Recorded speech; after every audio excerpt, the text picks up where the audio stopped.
Assalamualaikum warahmatullahi wabarakatuh. Salam sejahtera bagi kita semua.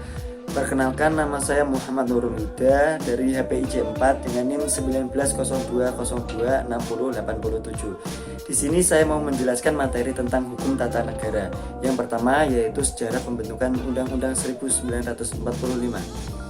Undang-Undang 1945 dirancang sejak tanggal 29 Mei 1945 sampai dengan 16 Juli 1945. Undang-Undang 1945 dirancang oleh 21 orang dengan anggota Soekarno sebagai ketuanya dan Muhammad Hatta sebagai wakilnya. Undang-Undang 1945 dirancang oleh BPPKI atau dalam bahasa Jepangnya Dokuritsu Junbi Chosakai. BPUPKI atau Badan Penyelidik Usaha Persiapan Kemerdekaan Indonesia dibentuk pada tanggal 29 April 1945. Badan ini merupakan badan yang merancang berlangsungnya selama sesi pertama yang berlangsung pada tanggal 28 Mei sampai dengan 1 Juni 1945. Pada saat itu, Bung Karno menyampaikan gagasan dasar negara yang diberi namanya yaitu Pancasila. Pada tanggal 22 Juni 1945, 38 anggota BPUPKI membentuk Panitia Persiapan Kemerdekaan Republik Indonesia yang terdiri dari 9 orang untuk merancang Piagam Jakarta yang akan menjadi naskah pembentukan atau pembukaan Undang-Undang 1945.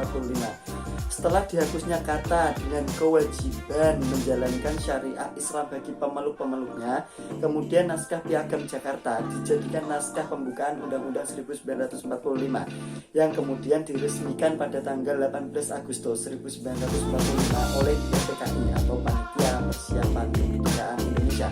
Materi kedua yaitu sejarah peralihan ke Republik Indonesia Serikat. Pada periode 27 Desember 1945 hingga 15 Agustus 1950, bangsa Indonesia bergabung dalam Negara Federasi Republik Indonesia Serikat atau RIS. RIS dibentuk sebagai wujud kesepakatan antara Indonesia, Belanda, dan IVO pada Konferensi Meja Bundar atau KMB. KMB sebagai upaya pemerintah Indonesia untuk mempertahankan kemerdekaan dari tangan penjajah. Karena meski Indonesia telah memproklamasikan kemerdekaan pada 17 Agustus 1945, Belanda mencoba datang lagi dan ingin menjajah Indonesia kembali setelah diproklamasikan sebagai Negara Kesatuan Republik Indonesia atau NKRI, kemudian diganti dengan Negara Federasi Republik Indonesia Serikat atau RIS. Hal itu mengakibatkan berlakunya dua konstitusi secara bersamaan di wilayah negara Republik Indonesia, yaitu Republik Indonesia Serikat dan UUD atau 1945.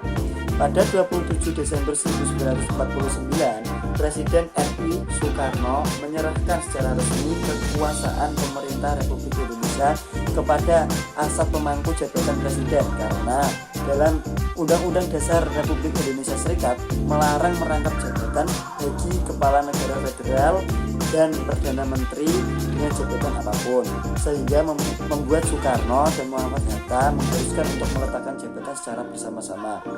Sejarah RIS tidak lepas dengan kedatangan kembali Belanda pada lewat agresi militer kedua pada 19 Desember 1945. Materi ketiga yaitu sejarah peralihan ke UUDS atau Undang-Undang Dasar Sementara.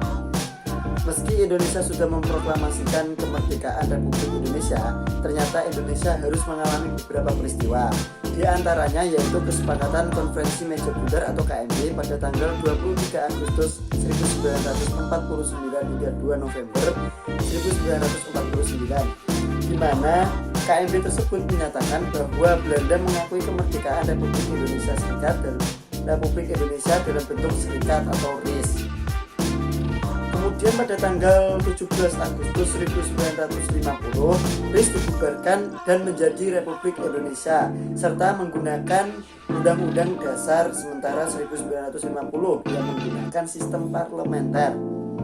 Latar belakang terbentuknya UUDS 1950 karena dibubarkannya RIS. RIS dibubarkan karena adanya demo besar dari rakyat yang menuntut kembalinya Indonesia menjadi Negara Kesatuan Republik Indonesia.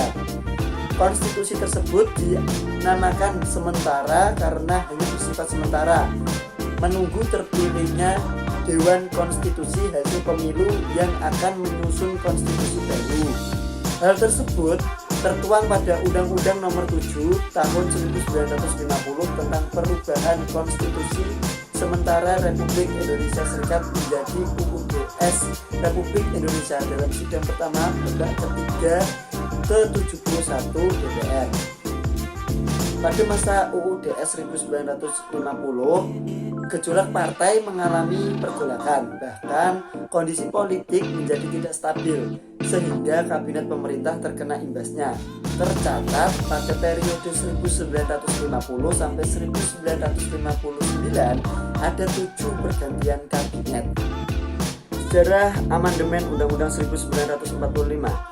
Dalam sejarahnya, setidaknya Undang-Undang Dasar 1945 telah mengalami 4 kali perubahan, yang dimana dalam perubahan tersebut terdapat beberapa pasal ataupun juga ketentuan yang akan dirubah dan juga tidak dirubah atau tetap. Berikut beberapa sejarah amandemen pada Undang-Undang Dasar 1945. Yang pertama, amandemen 1. Pada amandemen pertama ini, di mana yang akan menjadi intinya merupakan mengenai pergeseran kekuasaan eksekutif, dalam hal ini presiden, juga yang dipandang ataupun dianggap terlalu kuat sehingga perlu dilakukan amandemen tersebut. Sejarah amandemen pertama terjadi pada tahun 1999, di mana tepatnya 19 Oktober. Pada amandemen yang pertama ini ada 9 pasal yang akan dilakukan amandemen, yakni pasal 5, pasal 9, pasal 13, pasal 14, pasal 15, 17, 20, dan 21. Yang kedua yaitu amandemen 2. Adapun sejarah amandemen yang terjadi pada tahun 2000, di mana tepatnya pada 18 Agustus 2000 yang akan disahkan melalui sidang umum MPR pada tanggal 7 sampai 8 Agustus 2000. Pada amandemen kedua ini telah dilakukan amandemen terhadap 5 bab atau 25 pasal, di mana pasal-pasal yang akan dilakukan amandemen yakni pada pasal 18, 18A, pasal 18B, pasal 19, pasal 20, pasal 20A. Juga telah terjadi amandemen pada pasal 22A, pasal 22B, 25E, 26, 27, 28, 28B, 29C, pasal 28B, 28E, 28F, 28G, 28H, 28I, hingga sampai pada pasal 28C. Yang ketiga yaitu amandemen 3. Pada sejarahnya, amandemen yang ketiga ini di mana disahkan melalui ST-MPR tanggal 1 hingga 9 November 2001, ataupun tepatnya amandemen tersebut terjadi pada tanggal 10 November 2001. Ada sebanyak 3 bab maupun juga 22 pasal yang akan dilakukan amandemen pada tahap ketiga ini. Bab-bab yang akan dilakukan amandemen adalah bab ke-4, bab ke-7A, bab ke-7B, dan juga bab ke-8A. Sedangkan pasal-pasal yang akan dilakukan amandemen terhadap ketiga ini yaitu terdiri atas pasal 1, pasal 3, pasal 6, pasal 6A, pasal 7A, hingga pasal 7C, pasal 8, pasal 11, pasal 17, pasal 22C, hingga 22E, pasal 23, 23A, pasal 23E, 23E, 23F, 23G, pasal 24, pasal 24A, hingga pasal 24C. Yang keempat yaitu amandemen 4. Sejarah amandemen yang terakhir yakni amandemen ke-4 yang akan disahkan juga dilaksanakan pada 10 Agustus 2002 yang disahkan melalui ST-MPR pada tanggal 1 sampai 11 Agustus 2002. Pada amandemen yang terakhir ini juga akan dilakukan perubahan yang lebih sedikit jika dibandingkan pada perubahan sebelumnya, di mana hanya dilakukan amandemen terhadap 2 bab maupun juga 13 pasal saja. Mungkin sekian dari penjelasan saya. Jika ada salah kata, salah artikulasi, dan salah pengucapan, saya mohon maaf. Wassalamualaikum warahmatullahi wabarakatuh. Sekian, terima kasih. Materi selanjutnya yaitu sejarah kembalinya Indonesia ke Undang-Undang Dasar 1945. Pada tanggal 5 Juli 1959, Presiden atau Panglima Angkatan Perang mengeluarkan keputusan Presiden RI nomor 150 tahun 1959 melalui Lembaran Negara nomor 75 tahun 1959 yang berisi tentang dekret Presiden tentang kembalinya ke Indonesia ke Undang-Undang Dasar 1945 yang kita kenal dengan Dekret Presiden 5 Juli 1959. Hal ini karena melihat keadaan yang membahayakan keadaan persatuan dan kesatuan negara. Dekret Presiden 5 Juli 1959 terdiri atas considerance dan isi yang ditetapkan di Jakarta atas nama rakyat Indonesia yang ditandatangani oleh Presiden Republik Indonesia saat itu, yaitu Insinyur Soekarno. Adapun 5 alasan yang digunakan sebagai dasar dalam pengeluaran dekret ini ialah: 1. Anjuran Presiden dan pemerintah untuk kembali ke Undang-Undang Dasar 1945, tidak memperoleh keputusan konstitusi.